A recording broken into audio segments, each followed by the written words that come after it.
માતા મેલડીની ઘણી લોકકથા છે. એ પ્રમાણે અલગ અલગ ઉત્પત્તિ જોવા મળે છે. પણ પ્રથમ જ્યારે મેલડી માતાજી પ્રગટ થયા ત્યારે તેમનું નામ ન હતું. ત્યારે નનામીના નામથી જાણતા. નનામી એટલે નામ વગરની. પ્રથમમાં નનામીના નામથી પ્રખ્યાત થયા. ઘણા વર્ષો પહેલાની વાત છે, જ્યારે દાનવો ભગવાનની અપાર પૂજા અને તપ કરીને ભગવાન જોડે વરદાન મેળવી શક્તિશાળી વિદ્યાઓ પ્રાપ્ત કરી લેતા અને દેવતાઓને પરેશાન કરી મૂકતા. દેવતાઓને આદ્યશક્તિના શરણમાં આવીને વિનંતી કરવી પડતી કે હે માં, આવા દુષ્ટ રાક્ષસોથી અમારી રક્ષા કરો. જગતમાં તમારા જેવી આદ્યશક્તિ વગર અમારો કોઈ ઉદ્ધાર કરી શકવાનું નથી.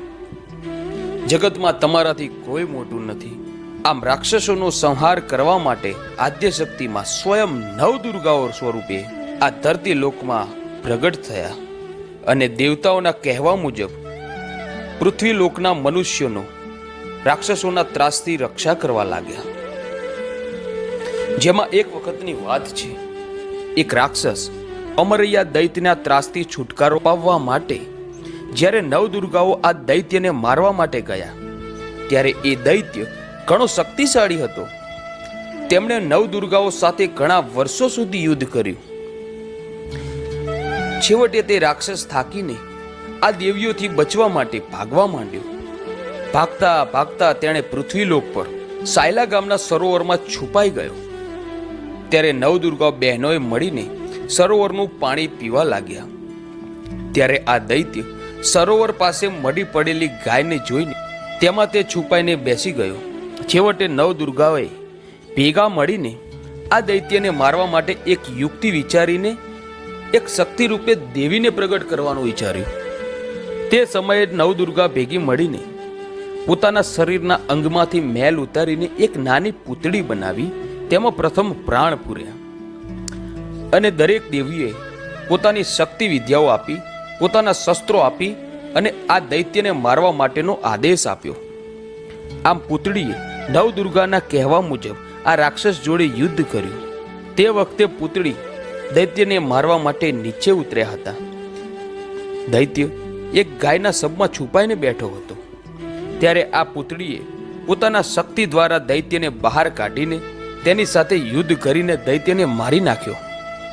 ત્યાર પછી પૂતળી બનેલા માતાજી જ્યારે નવદુર્ગાઓ સમક્ષ પાછા આવ્યા ત્યારે તેમણે કહ્યું કે હવે મારે શું કાર્ય કરવાનું છે.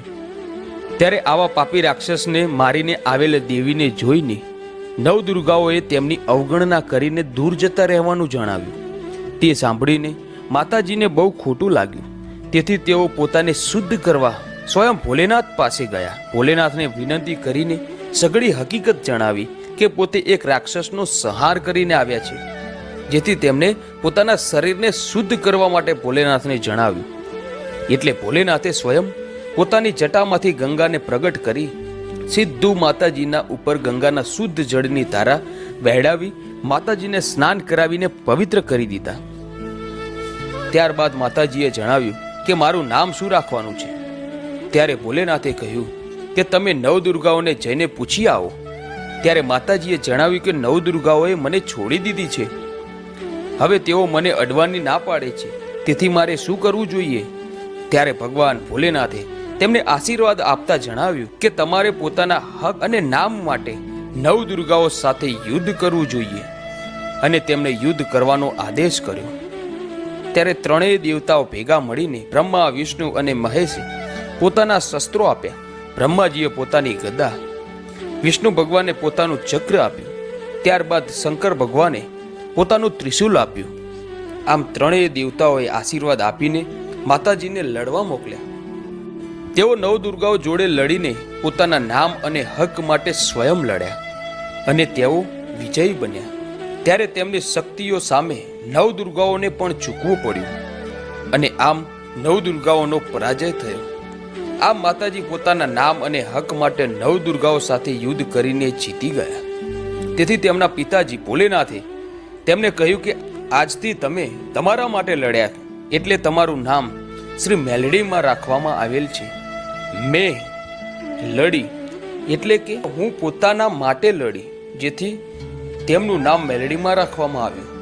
તે પોતાના નામ માટે નવદુર્ગાઓ જોડે લડી શકે છે, તો પોતાના ભક્તોને કોઈ તકલીફ પડવા દે ખરી? અને જો કોઈ તકલીફ પડે તો તે લેખને મેખ મારીને લડીને તેમને સહાય કરે છે. આ મેલડીમાં પોતાના ભક્તો માટે લડીને પોતાના દુઃખ, દર્દ, તકલીફો જે કોઈ હોય તે દૂર કરે છે. આમ મેલડીમાંની ઉત્પત્તિ થઈ, જેથી મેલડીમાં સ્વયં ભોલેનાથના પુત્રી ગણાય છે. તેમણે આશીર્વાદ આપીને જણાવ્યું કે કળિયુગમાં તમારી પૂજા આખો સંસાર કરશે. દરેક જાતના, દરેક ભાતના લોકો તમને પૂજશે. તેમણે વાહન સ્વરૂપે બોકડાને પસંદ કર્યા. તેઓ તેના પર સવાર થઈ તમે આખા જગતનો ઉદ્ધાર કરવા પ્રગટ થયા છો. તેથી આખો સંસાર તમારો જય જયકાર કરશે. ઠેર ઠેર તમારી ડેરીઓ, મંદિરો અને મોટા મોટા સ્થાનકો બનશે. કળિયુગમાં તમે જાગતી જ્યોત સ્વરૂપે પૂજાશો. શ્રી મેલડીમાએ શંકર ભગવાનની જટામાંથી નીકળેલી ગંગાજીની ધારાથી સ્નાન કરેલું, તેથી મેલડીમાં ચોખ્ખા ઉગતાની મેલડીમાં તરીકે પૂજાય છે. તેઓ મેલા દેવી નથી, જેમ તેમના ભક્તો પૂજે તેમ પૂજાય છે. આમ કળિયુગમાં ઉગતાની દેવી તરીકે પૂજાતા થયા છે. માતાજી ખૂબ દયાના સાગર છે. માનવી જે ભાવથી ભજે એવું ફળ તેને આપે છે.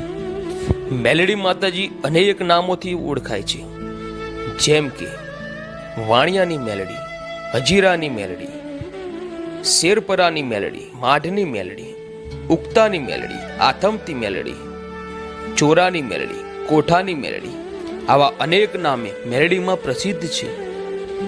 માતાજીએ જેમને પરચા આપ્યા છે તે જગ્યાએ માતાજી આ રીતે અલગ અલગ નામે પ્રસિદ્ધ થયા છે. તો મિત્રો, આ હતો શ્રી મેલડી માતાજીની પ્રાગટ્ય કથાનો ઇતિહાસ.